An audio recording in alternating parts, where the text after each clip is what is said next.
1968. And we've grown considerably, and we have a wonderful new priest, which I'm sure you've heard or seen just this morning. And there's Martha. Okay, Martha, here. We're running behind on each session. So to give back, oh, okay, girls. Okay. Welcome.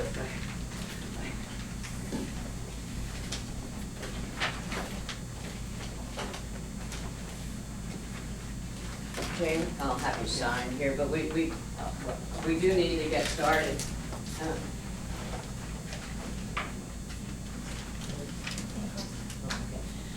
So without further ado, I'd like for you all to meet Miss Becky from Carlsbad, St. Michael's. Becky is going to share with us her area of expertise, and I know I'm going to have a front row seat here because I'm not real big on social media. So let's put our hands together for Becky, and you can fill us in on any other data that you might want to share, Becky, before you start the program. Yeah, my name is Becky Gleason. I work part-time at the Diocese on young adult and Latino ministries. I also work at St. Michael's doing children's and youth ministry. So a lot of what I do involves social media and technology. I don't know that it's necessarily my one area of expertise. Oh, well, I mean, look at the age. The age alone says you're an expert. And Jane, there's room here at the table. Oh, you want to join us? But I am really excited to share a little bit about my perspective and the things that I've learned about social media throughout my life and doing some workshops and reading and that kind of stuff. So before we start, though, I'd love to start with prayer. So if everyone is ready. The Lord be with you. Also with you. Let us pray. Lord God, thank you for this opportunity to come together to learn about young people and social media and how to relate better in this technological world that we live in. Lord, we pray that you are with us in our conversation, that you speak through me, and that it would be beneficial to everyone who's here. In Jesus' name, amen. Amen. All right, so we're going to talk about social media and young people. I would like to give a little disclaimer before we start, and that is that I am giving this presentation through the lens of the United States, through, it's kind of a generalized, everything I'm going to be saying is generalized. So it's not true for every person, but it is overall true for most of the people that we'll be working with in the church. And I'd also, before I start, kind of like to know who I'm talking to a little bit to see if there's any specific direction I should go into in my comments and discussion. So how many of you are clergy? Just one? It is I. How many of you are youth workers? Yeah. I saw 3 hands there. How many of you are on the vestry? And how many, is anyone missing? Is anyone a volunteer? Well, all the vestry members, I'm sure, we're all volunteers. But, okay, did I mention everyone? Is there anyone else here who doesn't fit into one of those categories? Me? I just wandered in off the street. Well, there you go. Thank you. All right, so let's go ahead and get started. So we are going to go back in time to start off. So I want you to think about, I have some images to help you think about when you were a child. What did you play with? Think about your friends. Think about what you did with your friends, how you related to your friends, how you communicated with your friends. And kind of just put yourself back in that time. And I want you to turn to a neighbor and talk a little bit about your childhood and if technology was a part of your childhood and what that role was. Maybe you had a phone with a cord, and that's how you talked to them. So go ahead and turn to someone and talk for just a couple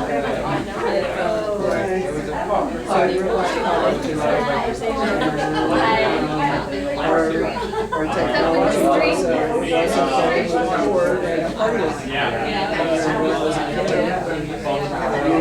just said yes, and just had a conversation before you went to the and they human operators, yeah,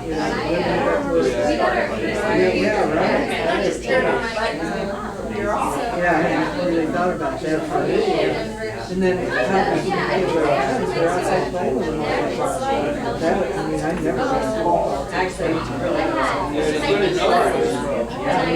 you know, if you wanted to play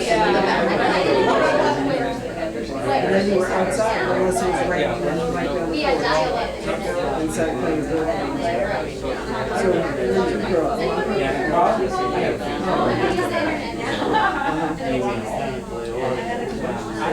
But I got a cell phone when I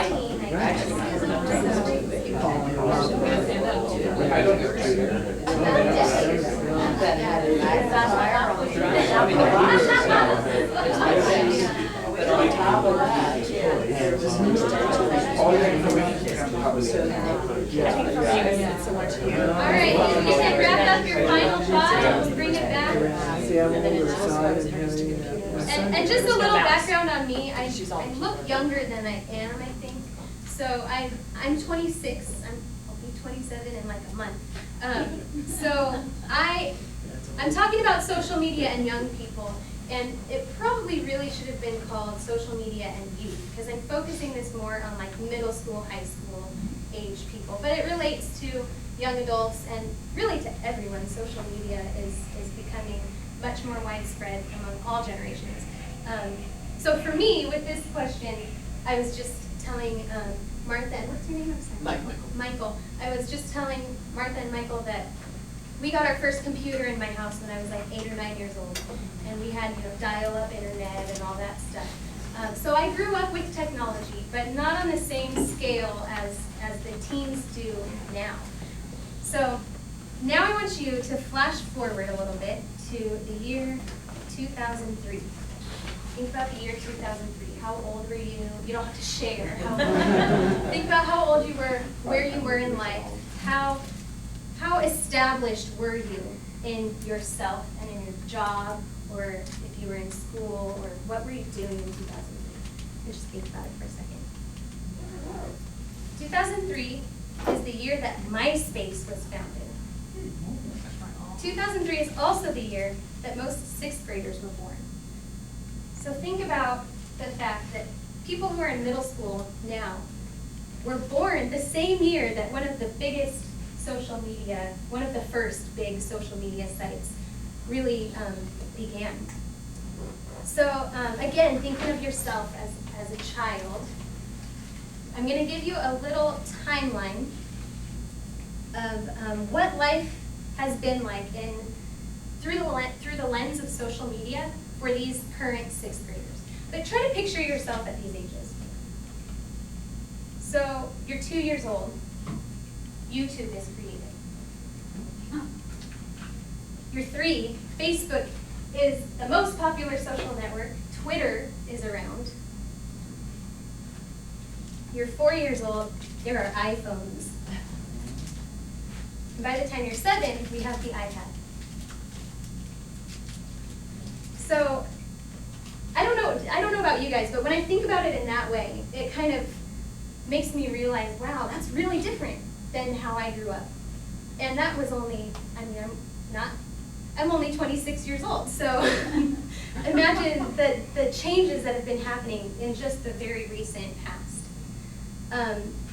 And this is one other thing that kind of blew my mind. If you think about baby pictures, right? How many baby pictures do you have of yourself? And how many people saw those pictures or have seen those pictures throughout your entire life? The kids that are around today, they've had videos uploaded of them on YouTube. My sisters probably post at least one picture a week of their kids on Facebook. And that goes out to all their friends, hundreds of people. So it's just a very different way to be experiencing childhood. Here's a classroom from the 1970s. I found on Google. Here's the classroom today. Still paper and pencil. So all of this this is just really to set the stage for understanding that the way that we experience technology and social media is different than the way that teens experience social media and technology. Because this is something that has always been a part of their life. It's nothing new to them. Because of that, we have differing trajectories about social media. We think about them differently. To us, it's like a part of what we do, something we participate in. For teens, it's part of who they are. I actually, I went to a workshop on social media and youth, and the guy who led it said that he asked a group of teenagers, okay, you get a choice. For 1 year, you have no phone, no iPad, no electronic devices, or you lose a toe. Which one do you choose? Everyone chose to lose a toe. Can you imagine? And I thought, no way, that can't be true. So I asked my youth group. I put it up on the board and I said, lose a toe, lose all your electronic devices for a year. I did have some who said, I can't make that choice. But the ones who did make a choice all chose to lose a toe. And I just think that it's very eye-opening to me to realize that this isn't, to them it's like an extension of who they are. It's part of their identity. So teens, they use social media and internet differently than those of us who learn as adults because youth are digital natives, right? I like to think of it in the terms of learning a second language. So I speak Spanish and I speak English, but I learned Spanish when I was a teenager and actually haven't become very fluent until the last couple of years when I was living in Honduras. And even though I'm bilingual, I'm not ever going to speak Spanish as well as I speak English, right? Because I didn't learn it when I was a kid. And that's very similar to those of us who didn't learn technology until we're older. We can learn to get by, we can communicate, we can become more or less bilingual, but we won't ever be as comfortable as those who have grown up with it their entire lives. So I think it's safe to say kids use social media. That's not a debate, right? We can debate whether or not they should use social media, and we can talk forever about all the cons, right? We always hear about that there are sexual predators online, that it wastes a lot of time, that it contributes to a sedentary lifestyle, can lead to overweight, obesity, all these problems. It can affect your social skills, because kids aren't talking directly to each other anymore. You don't have real life conversation. You get to think about every word you put down in that text before you send it, right? It also affects the learning the English language and being able to write properly. Mm-hmm. Right, if you're in text messages, it doesn't matter if your grammar's bad. It can affect your self-confidence because there's a lot of cyberbullying, right? Where you post a picture and nobody likes it. Oh, no one likes me. I must be a horrible human being, right? These are all cons, and a lot of them have very valid reasons to be on this list.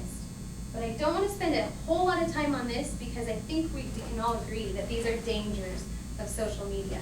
And what we want to talk about is how can we make sure that we're using it in a beneficial way? How can we help teens use social media? So let's talk about the pros.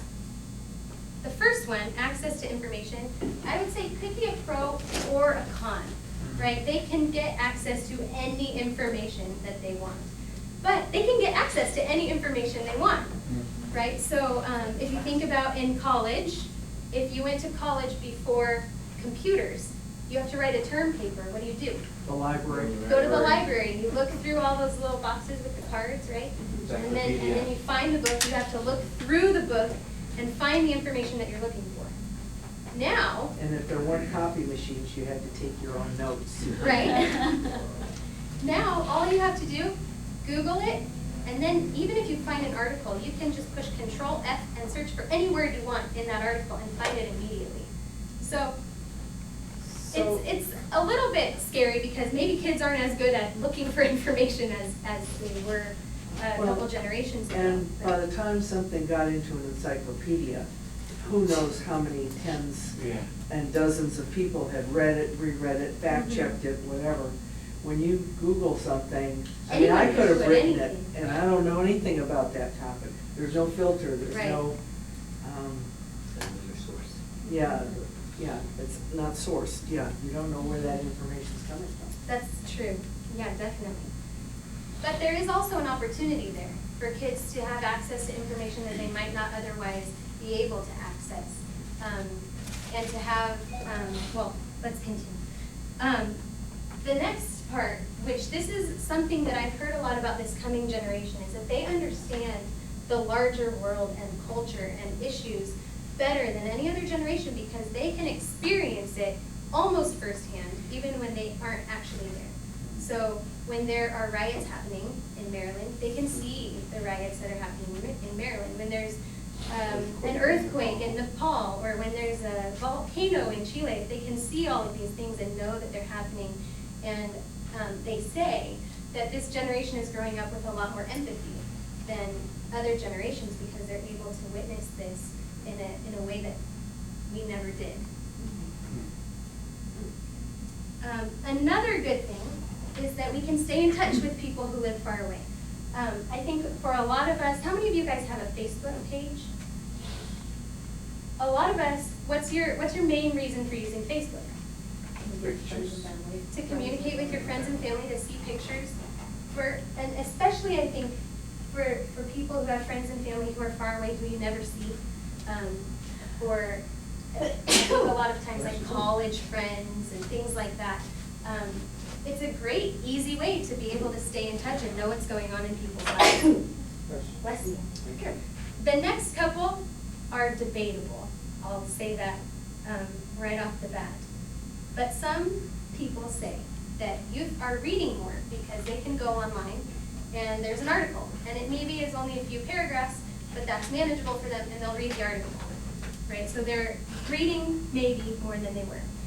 The other thing that some people say is that there is less gang activity because people say that there's this other community that's separate from the gang community.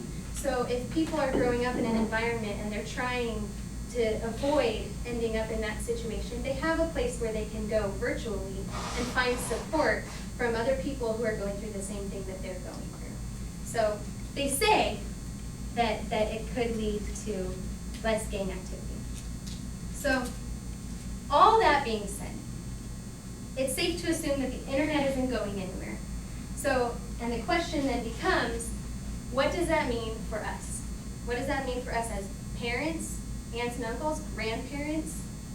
What does that mean for us as a church? How can we relate with kids on this level? So what I'd like to do now is to move more into the what, where, when, why aspect of social media. So the first thing that we're going to talk about is what kinds of social media are you using? Because if we don't know where they are, that is a problem, right? We can't really do anything if we aren't looking in the right place. So the biggest social media network is Facebook, right? Almost everyone has a Facebook. However, if you work with teens, you may have heard, which I have heard, Facebook is for moms and dads, right? Facebook is no longer cool for teens. But although they say that, the actual number of teens who are on Facebook hasn't declined that much. What has changed is that they don't use that as their primary social network anymore. What has increased, what is rated as the most important social network by most teens, Instagram. How many people are familiar with Instagram?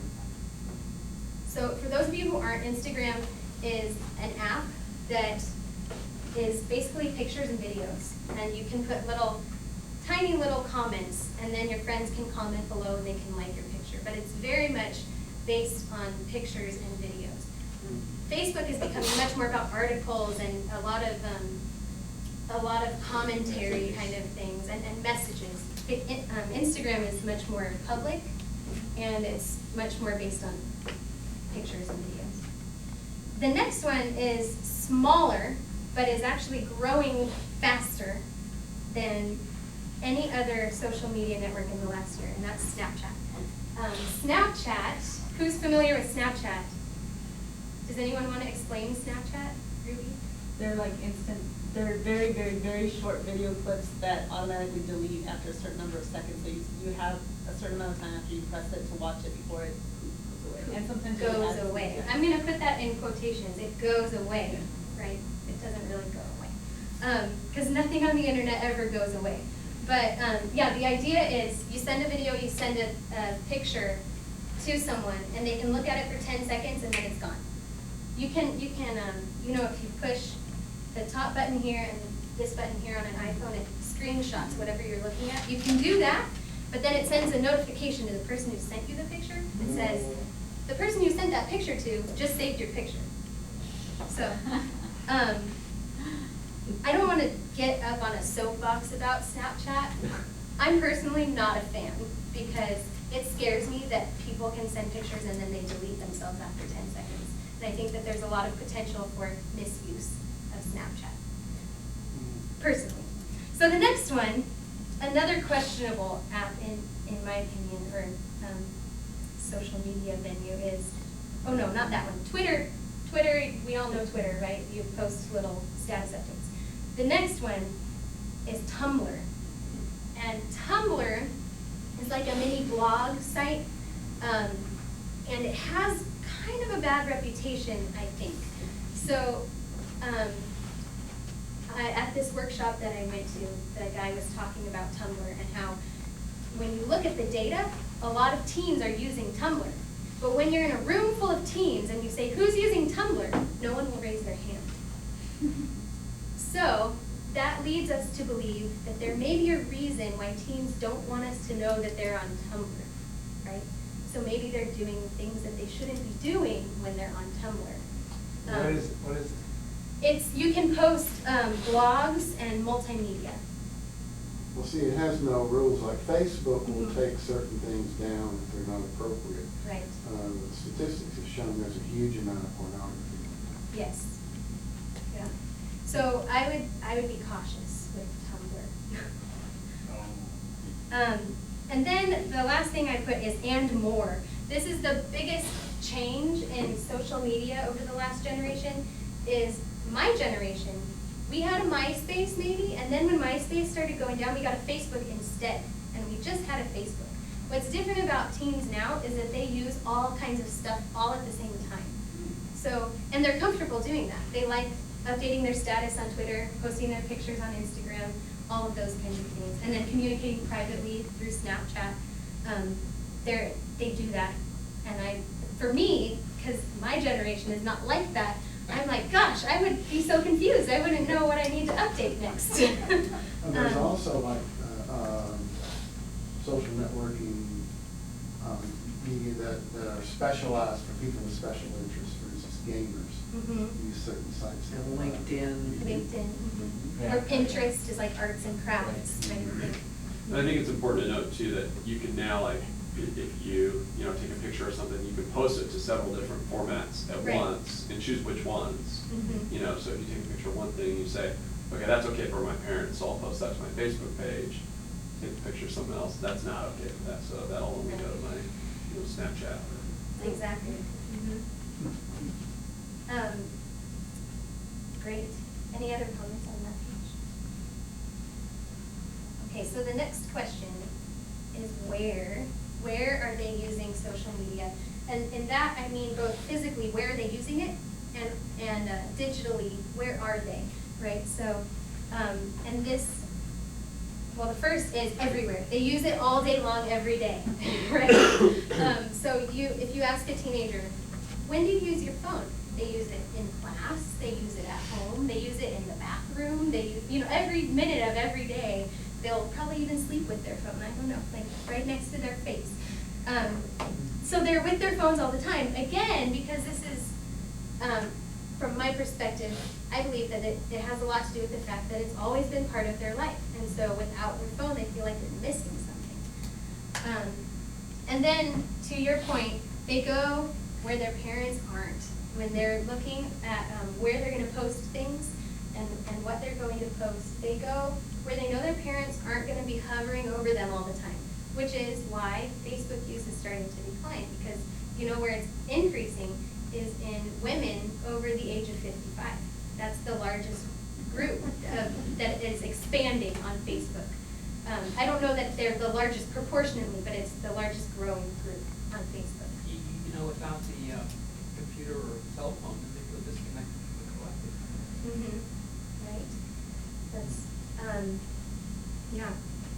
But again, to your point, that a lot of kids will create multiple accounts, or they post certain things to certain areas because they're smart and they know who's gonna see it. You know, like if I follow some of my kids on Instagram, they know that I'm following them, right? So they are more aware and they might go, oh, you know, my youth minister might see that. Maybe I should post it to my whatever other account I have on, or just send a little Snapchat to so-and-so, because that's private and it would just be between the two of us. But if I post it on Instagram, my mom will see it, right? Or they create 2 Instagram logins. And they have their like good kid one and their bad kid, right? and they change privacy settings sometimes. So you can, especially on Facebook, I know you can say, oh, I only want to share this with these people. I don't want to share with everyone. And they're very smart. They know that. And I think what's interesting about it is that this generation now too is like, most of us would say, well, that's kind of deceitful and duplicitous, and they would say, see, no, nothing like that about that. Nothing They would inappropriate. say, no, that's like, Well, yeah, that's what I should that's do. that's what you do. But you know, they don't have the option to, where in previous generations, you wouldn't put everything about your life out for everyone to see. We wouldn't do that. We are different people in front of different groups. And so it's similar when you're online, right? You're like, Yeah. I'm gonna be my church person when I'm with my church friends. Yeah. But then when I'm with my football buddies, then I'm my football guy, right? So I think it's an extension of that. I think that's a good point. Everybody's done it Mhm. in some version. You know, there's the girl that left the house with their parents saying one thing and then changed halfway down the block. And this is just the latest iteration of that, maybe. So I think that's good on that one. So the next question, which relates, is when. When are they using it? They're using it all the time, right? There is a study, and this is about text messaging, but I think it relates as well. In 2011, they did a study, this is now 4 years old, but I think it's still relevant. Teens send and receive an average of 60 texts every day. And teenage girls send an average of 100 texts per day. That's 3,000 texts in a month. You know, back in the day when you had to pay per text? You guys remember that?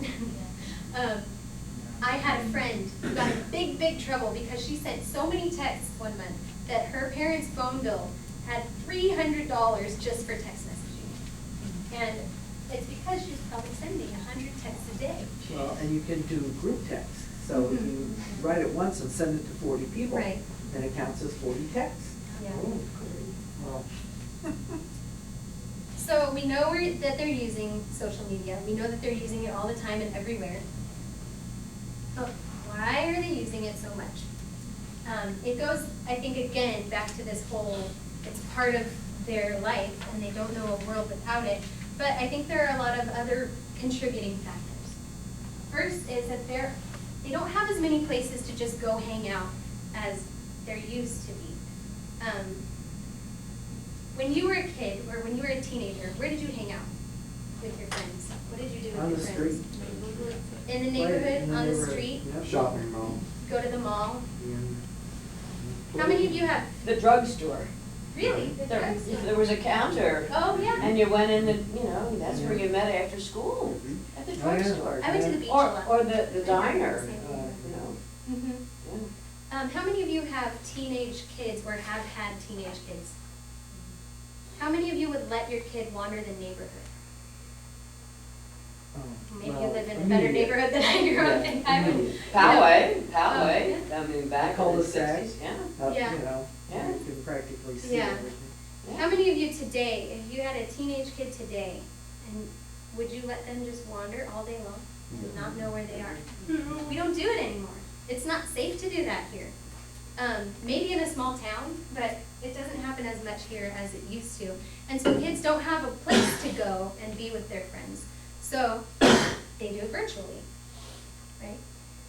It's easy. It's easy to just look at your phone's in your pocket, you pull it out, check your Instagram, it takes a second, but you're doing it like every 5 minutes all day long. Easy to do. This is, again, it's part of their culture, how they grew up.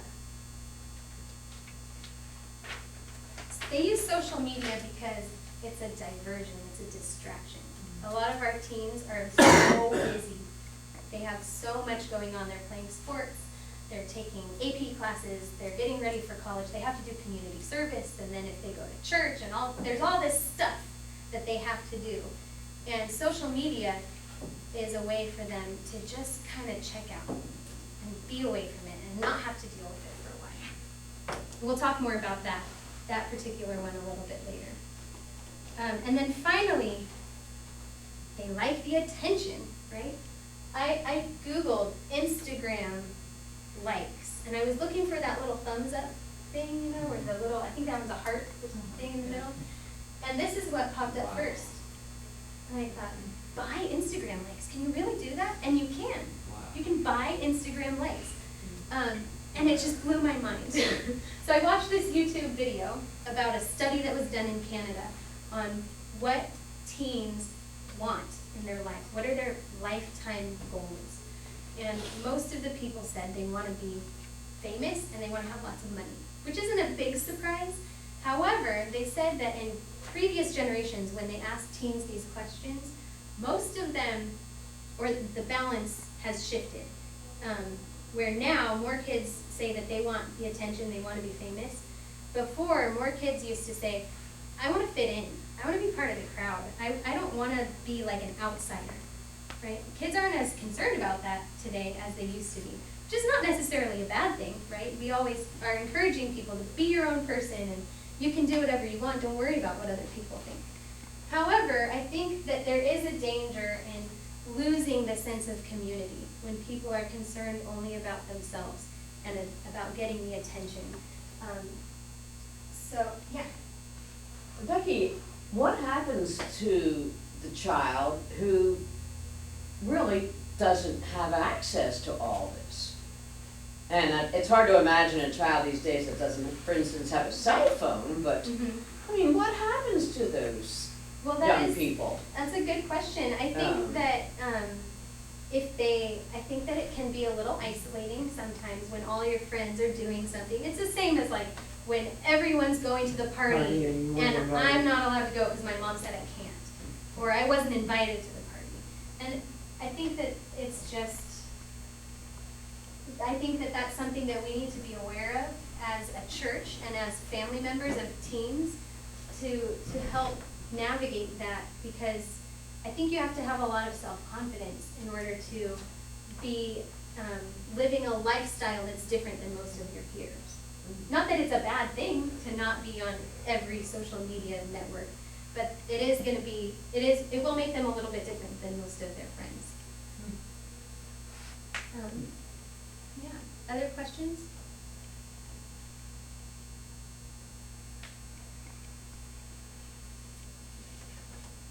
Okay, so with all that, what can we learn? What can we learn about, or what can we learn from teens, and what can we learn about teens via social media? The first thing is, and we referenced this a little bit, about teens can teach us how to use our devices. They can teach us how to use our Facebook page. They can teach us how to use iPads, things like that. They can literally, physically teach us things. Christ Church Coronado recently held an event in which, if I'm understanding it correctly, I wasn't there, but they invited the youth as teachers, and they invited the older crowd to learn how to use their new devices that they don't know how to use. Kind of a neat thing. But we can also learn about what is going on in the lives of teens by being engaged in their social media. So if, for example, as a youth minister, I kind of keep tabs a little bit on what my youth group kids are doing on Instagram. I'm only on Instagram and Facebook because I haven't caught on all the way yet, but I do, I check in, you know, and you can look for things. You can monitor changes in their behavior. It's a really easy way to know what's going on in your kid's life without having to, like, call them up every day. Oh, how's everything going? But when you notice, say you have a student in your youth group, or you have a grandchild, or any teen in your life. Think about a teen in your life. And you know that every day they're posting on Instagram 5 times a day, right? And suddenly, boom, no Instagram. For a week, they're not on Instagram. What does that mean? It means something, right? We might not know what it means, but we know that something is going on. It may mean that they like went out of the country and they don't have Wi-Fi. But it may mean that they're going through something really difficult and they're kind of pulling away, right? They're in jail. So, or they could be in jail, hopefully not. But that is when we can step in and be like, you know, I noticed, send a text message or something. I noticed that I haven't seen any pictures from you on Instagram for a while. Is everything going all right? Is there anything, would you like to like meet up for coffee and talk about anything? Those kinds of things. It's so much easier with social media to know what's going on without having to seem like you're prying too much. Well, and also, like, I'm friends with some of my nephews and nieces and stuff who aren't friends with their parents. And it's funny because they'll tell things to the entire world, but won't tell any family members about it. So like my nephew was going through a really hard time. He was super sad. He kept posting on these things and they were just really, really sad. And so, you know, that allowed me to be able to contact him and say, hey, look, it'll be okay. You have people that care. You have people that are worried about you. And if you need anything, you know, just let us know. Or otherwise, we would have never known. So it's always good to have that too. Mm-hmm. Yeah, and that's my second thing, is to watch for hidden meanings, because sometimes kids will go on Facebook and post something like, the whole world hates me, you know, but not that often are they going to be that blatant about it. So they might post something like this. I don't know if you can read it. It says, there comes a point when you have to realize that you'll never be good enough for some people. The question is that your problem or theirs? Right? So in and of itself, not like a bad thing to say, like, if you're never good enough for that person, then that's their problem, not my problem. But if they're posting it on Instagram, there may be a reason why they're posting it on Instagram. And if they continue to post things with that same type of message, it could mean that there's someone in their life that they're like, gosh, I'm never going to be good enough for you. This is really frustrating. This is a difficult time. And this is how I'm expressing it in a way that doesn't seem like, you know, people might not get it. And hopefully, you know, a couple people might, and someone might reach out to me. They might not think about it that way in their head, but that's kind of what they're doing, right? So this is something that we can do, that we can learn about the teens in our lives, just by kind of knowing what's going on their social media page.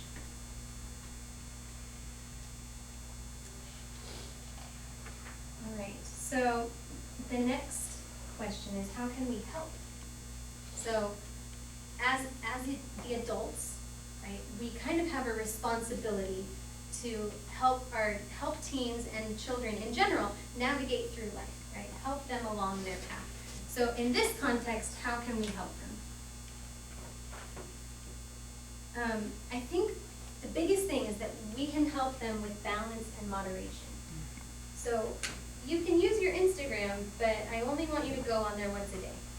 Or, you know, and I realize it's not that cut and dry. And if they have their phone with them all day long, they're probably going to be on Instagram more than once a day. But teaching the lesson and modeling the behavior of balance and moderation in all things, not just in social media, but helping them to learn that lesson will be, I think, very helpful to them as they become adults and need to learn balance and moderation in other ways. Next, we have personal identity development. Like we talked about with the kid who doesn't have an Instagram, whose parents won't let them have a cell phone. You know, they might feel really bad about that and be like, man, you know, everybody has this except for me. I'm such a loser. And we can help in helping them to see that their identity is bigger than social media, right? Because social media can seem so important, and oh, I posted this picture, I got 85 likes. That's a great picture. I must look really good when I look like that. So I'm going to try to look like that all the time, right? And to see that they're more than just that one Instagram picture. We can help teens to understand the effects of social media. That can mean the effects of not balancing and moderating, the effects of how it affects your identity. But it can also mean, when you put a picture on Facebook, it's never going away. It's always going to be there. Understanding that there are effects, there are consequences to your actions. So what I always like to tell the youth is, okay, whenever you're going to post something, I want you to think about this. If I were standing right in front of you, would you say that to me? Would you want me to see that? Would you want your grandma to see that? Would you want your mom to see it? If the answer is no, probably you just shouldn't post it, right? Because this is something that you can't get rid of once it's there. And even people, when they're hiring for jobs, they look on social media, and it can cause a lot of issues later in life. You're renting a house. So, but people, a 12 or 13-year-old might not think about that when they're like, oh, I'm going to post this picture from the party, and I'm drinking a beer. Or somebody else's picture. Or someone else's picture, right? And then this is really in relationship to us specifically as a church, is that we can help by helping them build their confidence and their identity as children of God beyond all other things. So going back here to personal identity development, these are related, but I think that when we talk about youth wanting attention and wanting fame, they want their videos to go viral, and they want, all the likes. I don't know. But we can help them to see as a church that, it's great if you have lots of friends, but the most important thing is that you have God in your life, and that God will accept you and love you no matter what. Even if you put a horrible picture on Instagram, God will still love you. He might not approve of that particular picture, but God will still love you, right? And I think as a church, that's a very unique opportunity we have, is to show the love of God. All right, so how are we doing on time? We're great on time. So we've discussed youth as digital natives. We've done the pros and cons of social media, the who, the what, when, where, and why, what we can learn and how we can help, right? So lastly, this is again specifically from a church perspective, right? How can we engage people via social media? That's kind of the big question, right? How can we get more youth to be involved? Okay, so this is I think this is two questions to ask yourself before you even think about putting things on social media. This goes beyond engaging via social media and is just about engaging, period. The first question is, why do I want to engage young people? What is my purpose? Why do I even care if there are teenagers in my church or if there are young adults in my church? And if the answer is because our church is dying and we don't have enough people to pay the mortgage, I would challenge you to think bigger. So I don't want to answer that question for you because it needs to come from an authentic place of why do you want young people? But I would just challenge you to think about the story of God in Christ and what that story means and how that could affect young people in our society. And then the second question is, what is the story that I'm telling them to begin with? Right? Because if you don't know what you're telling them, they're going to be just confused. Right? Like, well, okay, so you post a picture of a cross. All right. And then the next day you're like, we're going to go drink beer. Right? So you got to be consistent in your story. And not saying that drinking beer is bad, because personally I enjoy a beer every once in a while. But you have to just make sure that you're being, you're just telling a consistent, clear story, because kids will catch on if you're not. So after you kind of think about why and what am I doing, why am I doing it, the next question, or the next point I'd like to make is don't try too hard. And I think that there are two ways to look at that. The first is be authentic. Don't be like, woohoo, social media, I'm really cool and this is awesome, right? They're gonna be like, okay, I don't really want to be your friend on Facebook. I don't really want to follow you on Instagram because you're kind of a little too much, right? And then the second is don't try too hard. Don't hover. Don't try to be everywhere all the time. Think about when you were in high school and maybe you had a boyfriend or girlfriend or someone that you liked and they called you on the phone, right? And you have your corded phone in the living room. And you're on the phone and you're talking, great conversation, I like him so much. And your mom, is right in the kitchen next door, right? And she can kind of hear what's going on, and she might walk through the living room. She's kind of listening, right? So that's all right. But you don't want your mom on the other line in her bedroom listening to the whole conversation, right? So I know it's not a perfect analogy, but the idea is you can be present and you can know what's going on, but don't try to be like all up in everything all the time, because then that's just going to drive them away, right? They're going to be like, oh no, I just want to go on Instagram and talk to my friends sometimes, and I just want to share this with my friends. I don't want my youth pastor looking at every single thing and liking every single picture I put on here. So I think the idea is balanced, right? Be there, but don't be there all the time. And then in regards to your church community, blessing, involving your youth and young adults in technology can be a really great way to engage them. They know how to use all of these different things. You don't have to train them. They could probably make it even better than it already is. So if you have, like at St. Michael's, we have a teenager who runs the sound system during the service. We never have to train him to do it. He just can pick it up just like that. Or if you have a Facebook page, maybe you get a young adult, someone maybe 20s or 30s who is into Facebook, to run your Facebook page. Those are the kinds of things that can engage on a deeper level, and giving some kind of ownership to the church and to whatever aspect they're in charge of, involved with. Another really good tip, I think, is to use pictures and videos as much as possible.